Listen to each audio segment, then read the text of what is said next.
Queridos oyentes, familia y amigos del mundo entero, vidas largas con Sabeta Gilbert Sagués y Solange Ball, sonorosos de toparvos de nuevo por nuestra emisión Camino Sefarad. Nuestro querido amigo Renaud Sourhami no pudo venir como era previsto. Haremos como si era presente. Saludamos de corazón y auguramos que sea en buena salud. Chers auditeurs, familles et amis du monde entier, Vidas Largas avec Sabeta et Gilbert Sagues accompagnés de Solange Bord sont heureux de vous retrouver à nouveau pour notre émission Camino Sefarad. Notre cher ami Renaud Sourhami, que nous saluons, n'a pu venir comme prévu. Nous ferons comme s'il était présent. Nous souhaitons de tout cœur qu'il soit en bonne santé.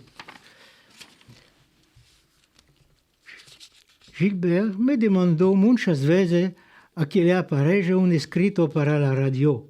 Ya le había dado la historia de Thea Wolf, en la cual mi padre, mi madre y yo, tenía 3 o 4 años, fuimos actores para acompañar pobretos judíos huyendo a la Alemania y salvarlos.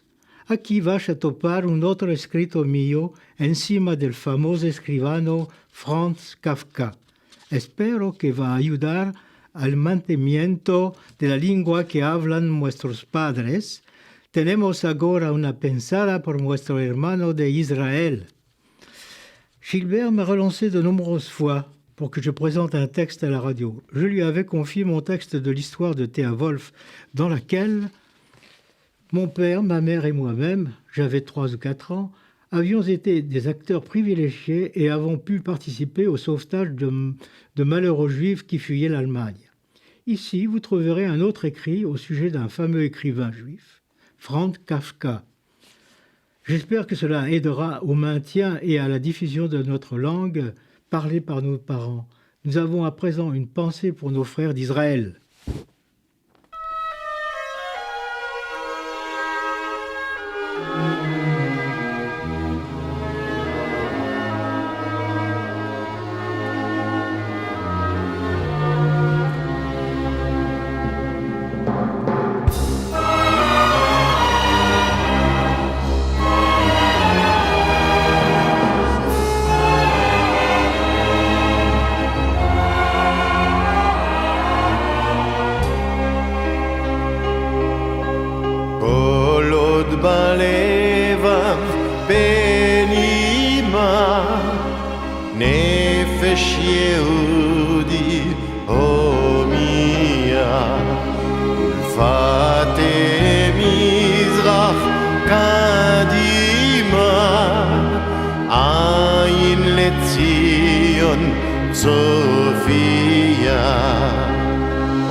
חופשי בארצנו, ארץ ציון ירושלים. להיות עם חופשי בארצנו,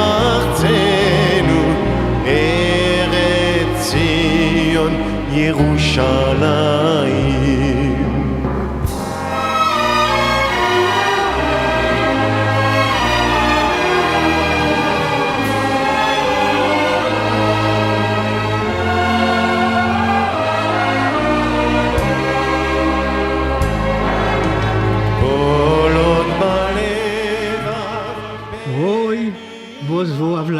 De un judío conocido en el mundo entero. Aujourd'hui, je vais vous parler d'un écrivain juif connu dans le monde entier. Franz Kafka nació en una familia judía en 1883. Era el mejor de 4 criaturas y vivió solo 41 años. Ma este breve pasaje en la tierra bastó para que deje una obra literaria que marcó el siglo XX y por segura quedará en todas las generaciones futuras. Lo merece inventó una manera nueva. Su journal es una escritura y una obra filosófica del más alto nivel. Franz Kafka est né dans une famille juive en 1883. Il était l'aîné de 4 enfants et il n'a vécu que 41 ans. Mais ce court passage sur Terre a suffi pour qu'il laisse une œuvre littéraire qui a marqué le XXe siècle et qui, certainement, restera pour les générations futures.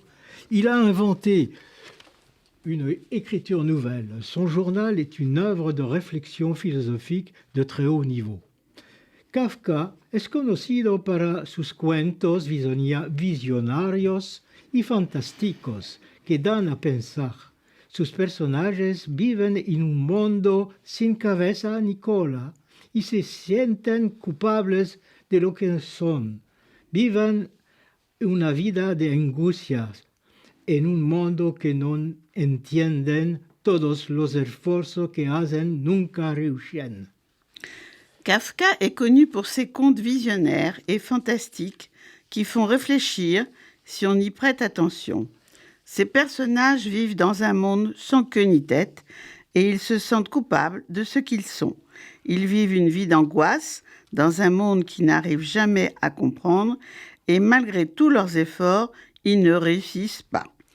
Mabulana de gentes buscaron de explicar la atmósfera que sale de sus libros, sin poder darle un nombre, hasta que se inventó un verbo kafkaien, para lo que no tiene lógica para describir situaciones que no se pueden entender, donde la razón no tiene más nada que ver, donde el mazal y el destino nos chechea.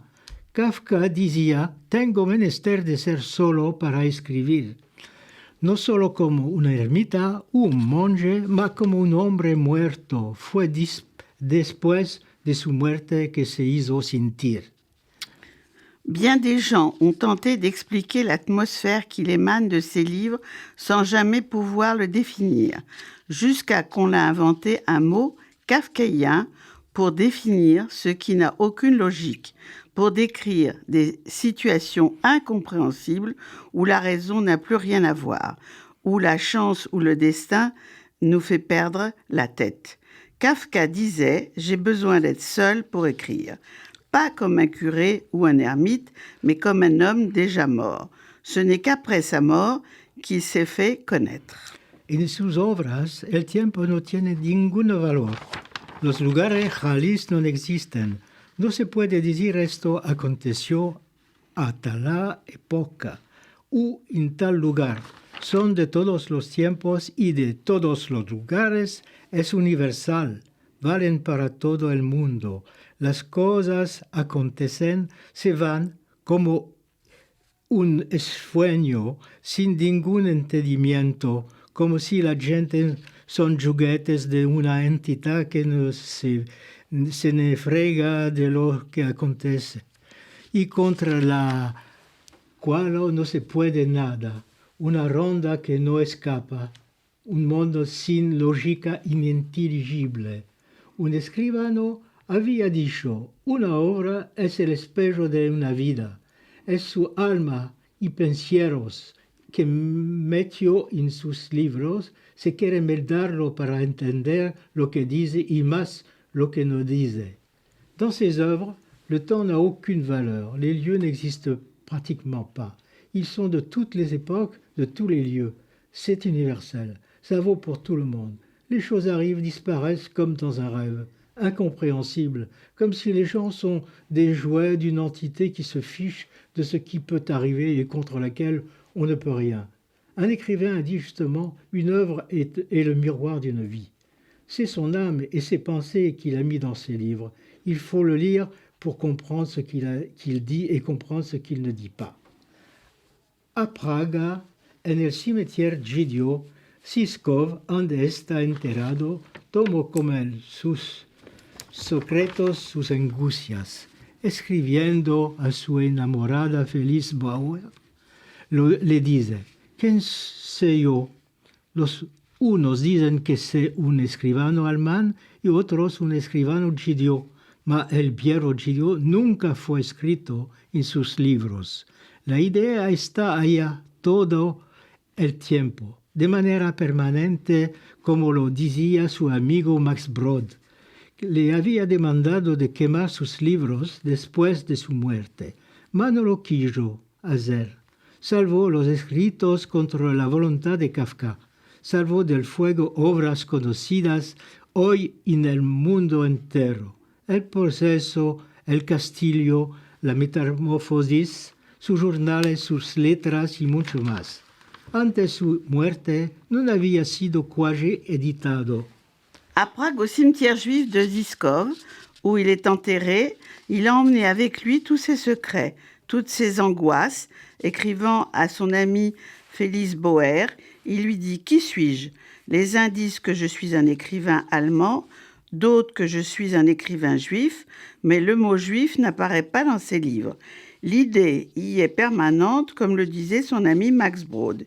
Il lui avait demandé de brûler tous ses écrits après sa mort. Mais il n'a pas voulu le faire.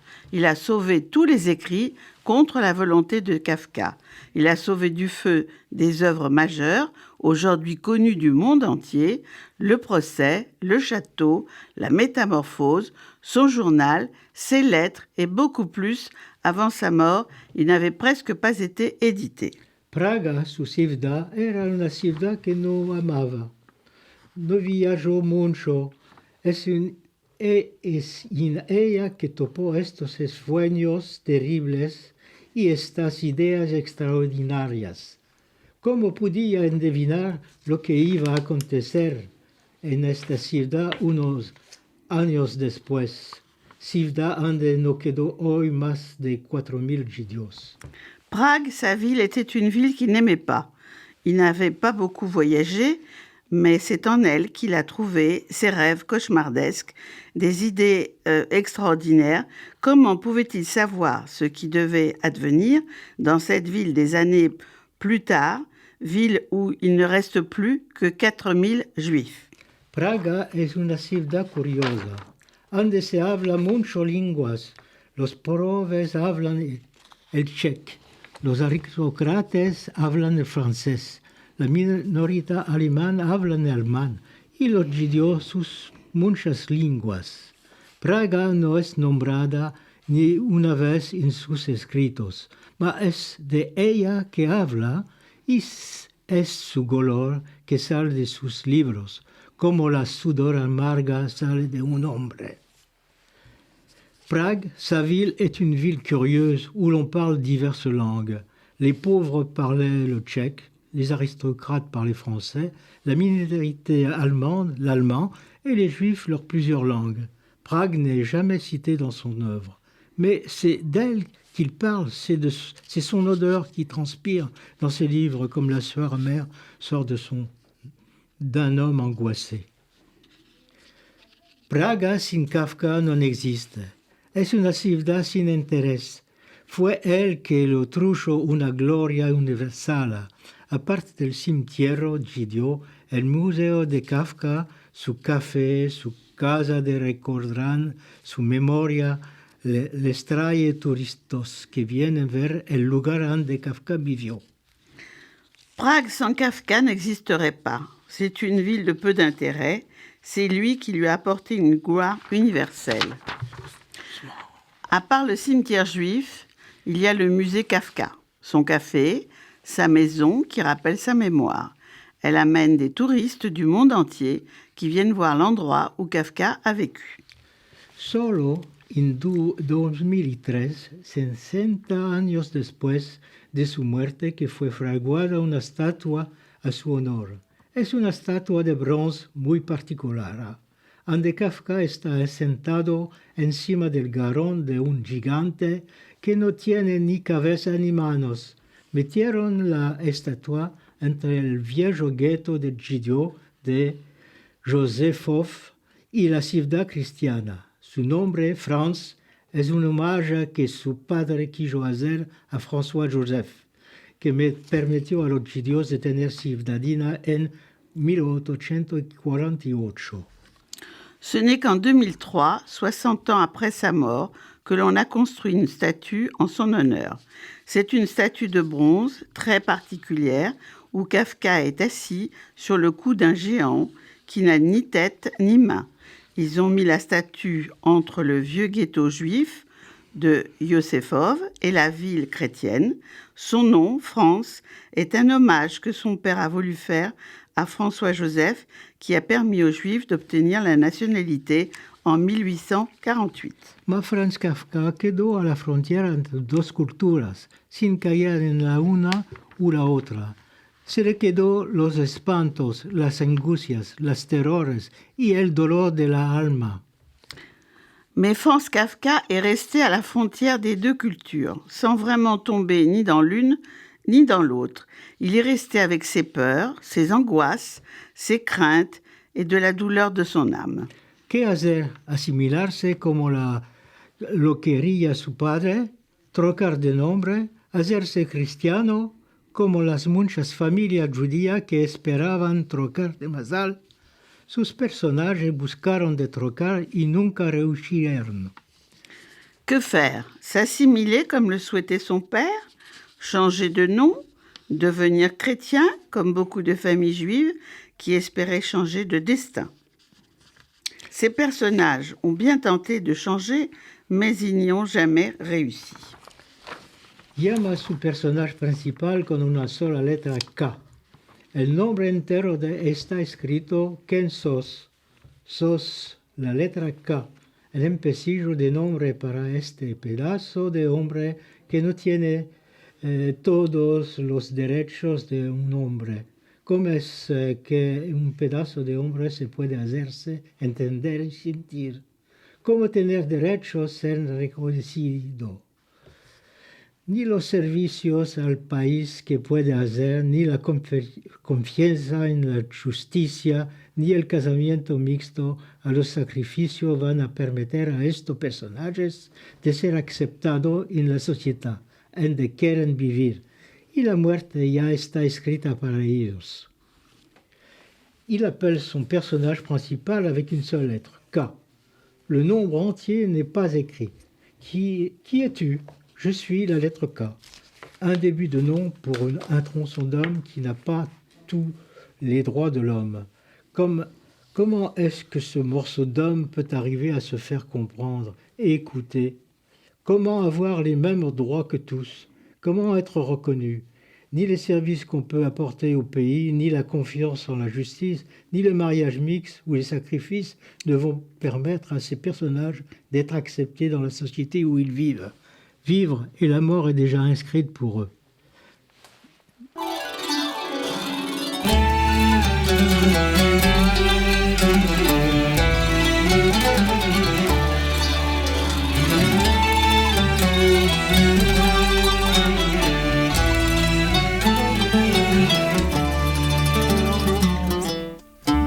Árboles lloran por lluvias y montañas por aires. Así lloran los mis ojos por ti, querida amante.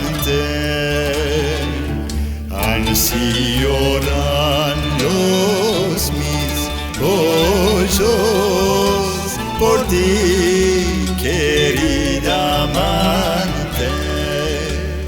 Torno y digo ¿qué va a ser de mí? En tierras ajenas yo me voy a morir. Torno y digo ¿qué va a ser de mí? En tierras ajenas yo me voy a morir. Blanca sos, blanca vistes, blanca es la tu figura.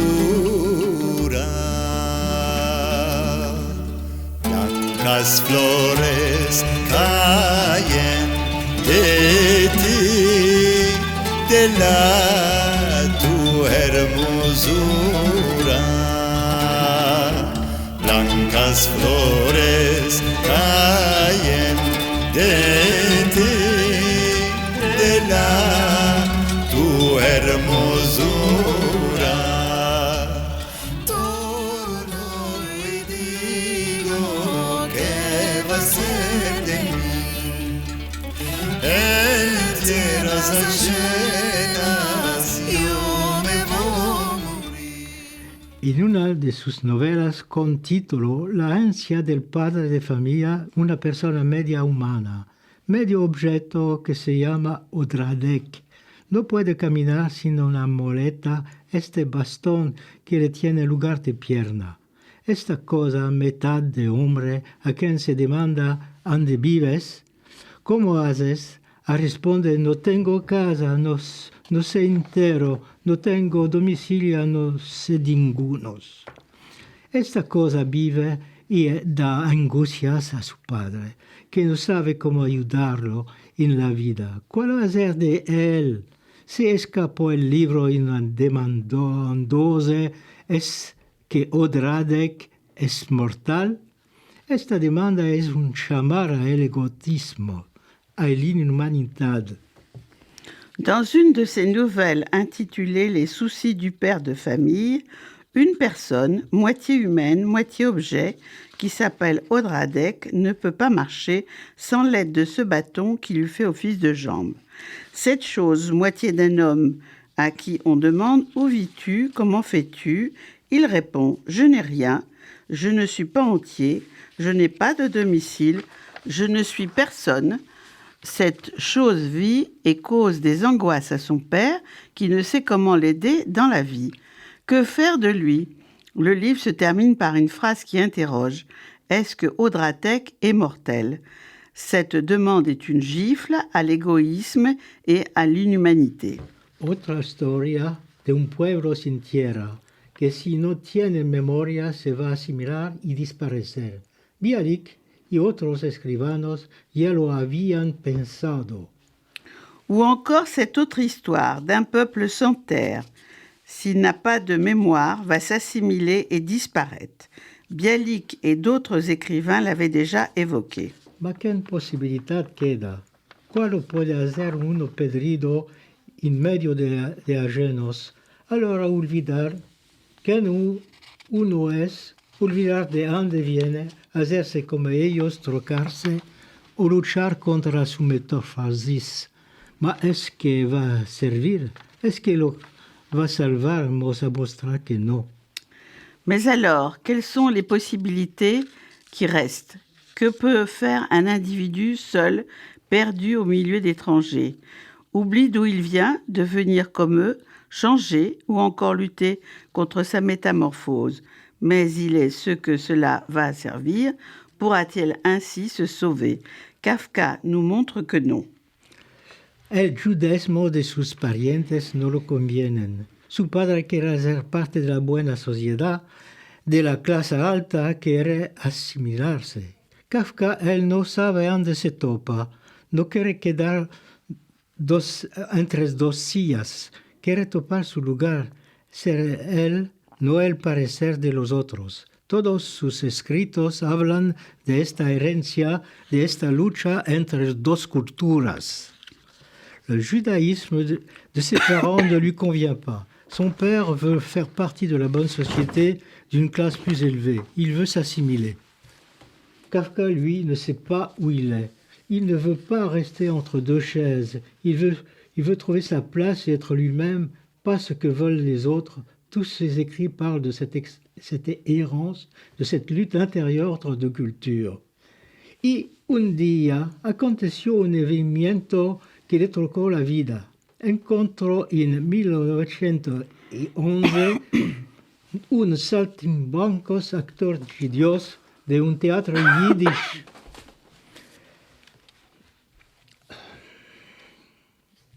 Esto es de donde vengo, se dijo. No no de lo que buscan mi padre, como la escribe en la letra al padre que había escrito y que se topó después de su muerte. Topa en la cultura tradicional y el hasidismo raíces fuertes. Se acerca de las tradiciones y rituales que su padre había rechazado. Descubrir su origen, afirmarse como judío, va a ser la calella que discoge un camino al revés de los que había hecho su familia. Puis un jour, il est arrivé un événement qui a bouleversé sa vie. Il a rencontré en 1911 une troupe de saltimbanques et d'acteurs juifs d'un théâtre yiddish. « Voilà, c'est là que je viens, s'est-il dit, fait de ce que recherche mon père, comme il écrit dans sa lettre. Mon père, lettre non envoyée et retrouvée après sa mort. Il trouve dans la culture traditionnelle et les hasidismes des racines très fortes. Il se rapproche de ces traditions et rituels que son père avait rejetés, découvrir ses origines, s'affirmer en tant que juif va être son choix, une autre route différente du choix de sa famille. Tiene allora 28 años. Dices, me llamo Amshel, como el papú de mi padre, un hombre piadoso y sabio. ¿A quién? Dice esto, en primero a él mismo, después a los judíos vergonzosos de lo que son, mayumnas arrastradas a quien ajenos besan, como bailar juguetes pedridos hasta olvidar quién son. Il a alors 28 ans. Il dit « Je m'appelle Amsel, comme le grand-père de ma mère, un homme pieux et sage. » À qui dit-il cela? Tout d'abord à lui-même, puis à tous ces juifs honteux de ce qu'ils sont, des singes que, dans des mains étrangères, s'amusent à faire danser, des jouets perdus au point d'oublier qui ils sont. De este día, este mancebo pensador de un mundo sin Dios se mete en camino. El año 1217 topa razón de esperar en un futuro idealístico con la Declaración de Balfour, letra que salió el 2 de noviembre de este mismo año, que promete ayudar a establecer en Palestina un lugar para el pueblo judío. Pishin Kafka se hizo sionista. De ce jour, ce jeune homme, penseur d'un monde sans Dieu, se met en marche. En 1917, il trouve des raisons d'espérer dans un futur idyllique avec la déclaration de Balfour, lettre qui est sortie le 2 novembre 1917 et qui promet d'aider à l'établissement en Palestine d'une place pour le peuple juif. Immédiatement, Kafka devient sioniste. Va estudiar el hebreo, no de él para él, mas con profesores. Va a meter la Torah en los Seferims, los comentarios de Rashi y una de sus letras a una de sus hermanas que dispusieron en la Shoah tiene entusiasmo. Dice, ya es cosa grande tomar de familia encima de su espalda, mas que tantos hombres se unen para traer las suyas. Fina a la Palestina. No es menos un milagro que el de la Mar Roca. Il va étudier l'hébreu, pas par lui-même, mais avec un professeur. Il va lire la Torah dans les Sefer Torah, les commentaires de Rashi dans ses lettres à l'une de ses sœurs qui a disparu dans la Shoah. Il est enthousiaste, il dit que c'est déjà une grande chose de prendre sa famille sur ses épaules, mais que tant d'hommes s'unissent pour emmener la leur jusqu'en Palestine, ce n'est pas moins miraculeux que ceux qui ont traversé la mer Rouge. Que diferencia con un otro gran escribano de la misma época, Stefan Zweig, para el cual los judíos podían vivir sin tierra, con la sangre judía, el espíritu judío y la fe. Con la sangre había escrito, mas puede ser que trocó de idea cuando decidió con su compañía de matarse un día del invierno de 1942. Quelle différence avec un autre grand écrivain de l'époque, Stefan Zweig, pour lequel les Juifs peuvent vivre sans terre, avec le sang juif, l'esprit juif et la loi, avec le sang juif, et il a écrit.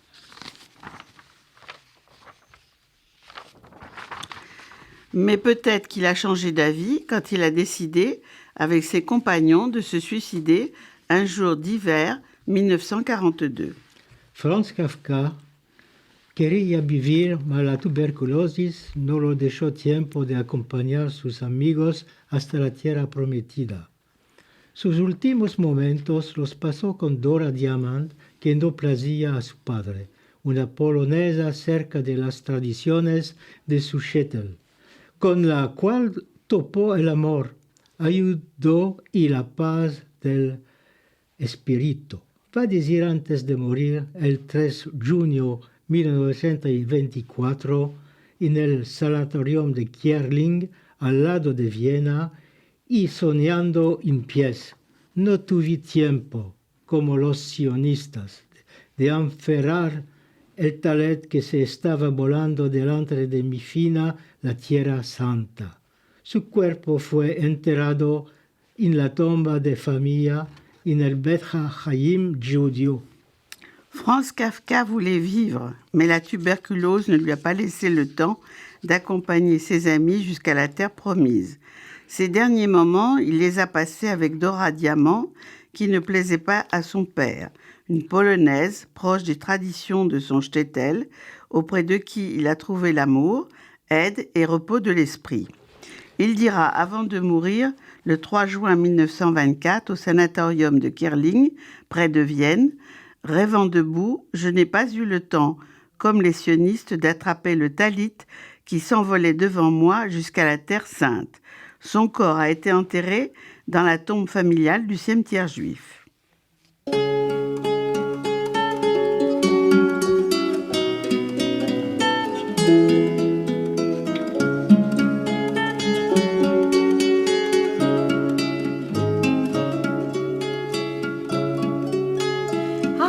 Tan limpio y tan claro, con aromas carbonés, los sonos de campanas volan con aires de frescor. Su sueño dulce entre las piedras, duerme la ciudad. Años duros, años ansias en su soledad. Jerusalén,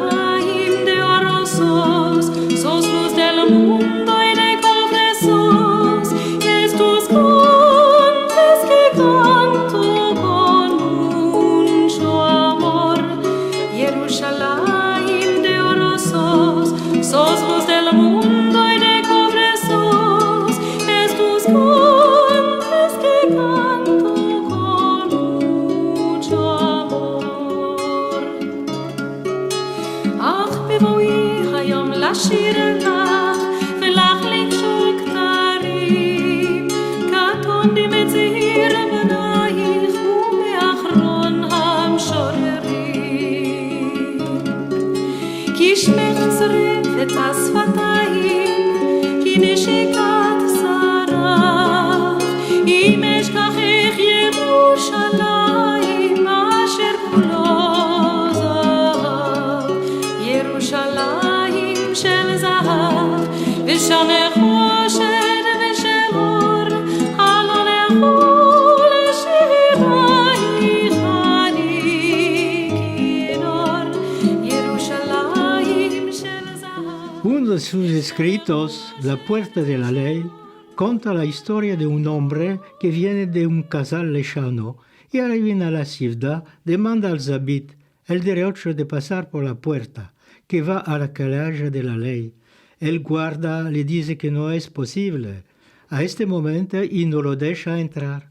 El casalino busca a la hora de mercarlo, mas la guardia le responde que mismo si lo deja entrar, se va a topar delante de otros guardias más potentes que lo van a castigar y tendrá velas más grandes. En verdad, El casalino no se esperaba a tantas dificultades para una demanda natural y simple. Se asentó delante de la puerta esperando que le den el derecho de pasar. Al punto de morir, viene Elizabeth. Al cerrando la puerta, le grita a su demanda: ¿Cómo se hace que no me dejaron pasar y que ninguno vino a esta puerta? Es que esta puerta, le respondió el guardián, fue fraguada solo para ti. Aquí se entiende el racismo. Un de ses écrits, La porte de la loi, raconte l'histoire d'un homme qui vient d'un village lointain et arrive en ville. Il demande aux policiers de garder le droit de passer par la porte de la loi. Le garde lui dit que ce n'est pas possible pour le moment et il ne le laisse pas entrer. Le villageois tente alors de le soudoyer, mais le garde lui dit que même s'il le laisse entrer, il va se retrouver avec d'autres gardes plus puissants qui lui causeront beaucoup d'embêtements. Le villageois ne s'attendait vraiment pas à tant de difficultés pour une demande aussi simple et naturelle. Il s'est assis devant la porte en attendant qu'on lui autorise l'entrée. Au point de mourir, il voit le garde en train de fermer la porte et il lui crie à sa demande: « Comment se fait-il qu'on ne peut pas me laisser passer et que personne n'est venu à cette porte ? C'est que cette porte, lui répondit le garde, a été fabriquée seulement pour toi. C'est là qu'on dénonce un racisme important. » Para Kafka también, la puerta se cerró. Sus miedos, sus dudas, los sentimientos de culpabilidad, los espantos no le permitieron a que haga su destino, a que se haga conocer en su vida. Como un visionario, Kafka entendió las dificultades que su pueblo tuvo y iba a tener en el futuro. Es que se murió en paz. El biógrafo Ernest Powell dice que se aborrecía lo que era no le placía, no porque era judío, mas por no serlo bastante. Pour Kafka aussi, la porte est restée fermée. Ses craintes, ses doutes, ses sentiments de culpabilité, la peur ne lui ont pas permis de réaliser son destin et de se faire connaître durant sa vie comme un visionnaire. Kafka a compris les difficultés que son peuple avait et aurait dans le futur. Est-ce qu'il est mort en paix ? Son biographe Ernest Powell dit qu'il ne se méprisait, ce qu'il était ne lui plaisait pas du tout. Pas parce qu'il était juif, mais pour ne pas l'être assez.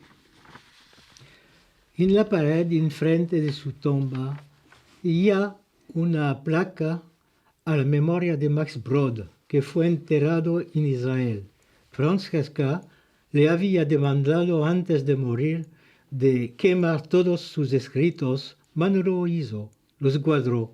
En 1939, Max Brod se fuyó de Praga y de los nazis, tomando con él una chanta preciosa. Los manuscritos que contenían cayeron en las manos del asistente de Max Brod y después de haber sido guardados 40 años, se topan ahora en la Biblioteca Nacional de Israel. Después de un proceso que duró 4 años y se escapó en 2002. Aquí se escapa la historia de Franz Kafka. Gracias a los oyentes, Renaud Mordechai Souchami. Sur le mur, en face de sa tombe, il y a une plaque à la mémoire de Max Brod, qui était enterré en Israël.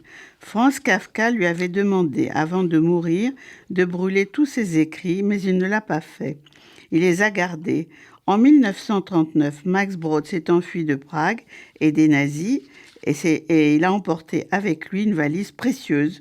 Les manuscrits qu'elle contenait sont tombés entre les mains de l'assistante de Max Brod et après avoir été conservés durant 40 années, ils se trouvèrent aujourd'hui dans la Bibliothèque nationale d'Israël après un procès qui a duré 4 ans et qui s'est terminé en 2012. Ainsi se termine l'histoire de Franz Kafka. Merci aux auditeurs.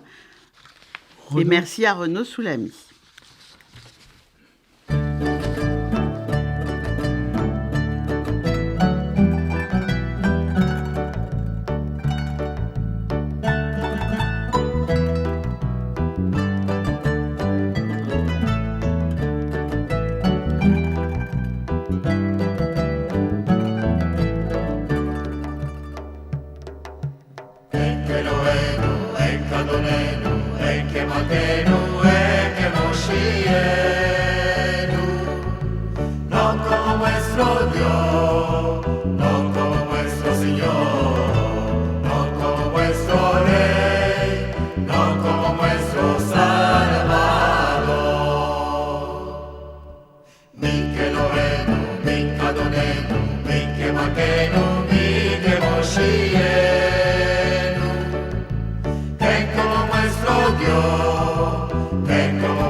Así se escapa nuestra emisión Camino Sefarad. Ringraziamo a RCJ, la señora Sandrine Seban y Sylvie Tayeb, Semma, así que Daniel y Teo por la realización técnica.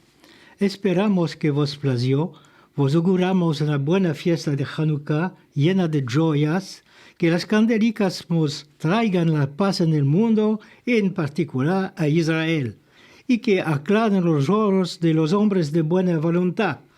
Am Israel Chai. Hanukkah linda está aquí, 8 candelas para mí. Hanukkah linda está aquí, 8 candelas para mí. Una candelica, 2 candelicas, 3 candelicas, 4 candelicas, 5 candelicas, 6 candelicas, 7 candelicas, 8 candelas para mí. Los pastelicos va a comer con almendricas y la miel. Los pastelicos va a comer con almendricas y la miel. Una candelica, 2 candelicas, 3 candelicas, 4 candelicas, 5 candelicas, 6 candelicas, 7 candelicas, 8 candelas para mí. Si quiere Dios, nos taparemos de nuevo en 2024. Ainsi se termine notre émission Camino Sefarad. Nous remercions RCJ, Mesdames Sandrine Seban, Sylvie Tayeb Semma, également Daniel et Théo pour la réalisation technique. Nous espérons qu'elle vous a plu et vous souhaitons une bonne fête de Hanouka remplie de joie, que les bougies nous amènent la paix dans le monde et en particulier à Israël, qu'elles éclairent les yeux des hommes de bonne volonté. Am Israël Chai!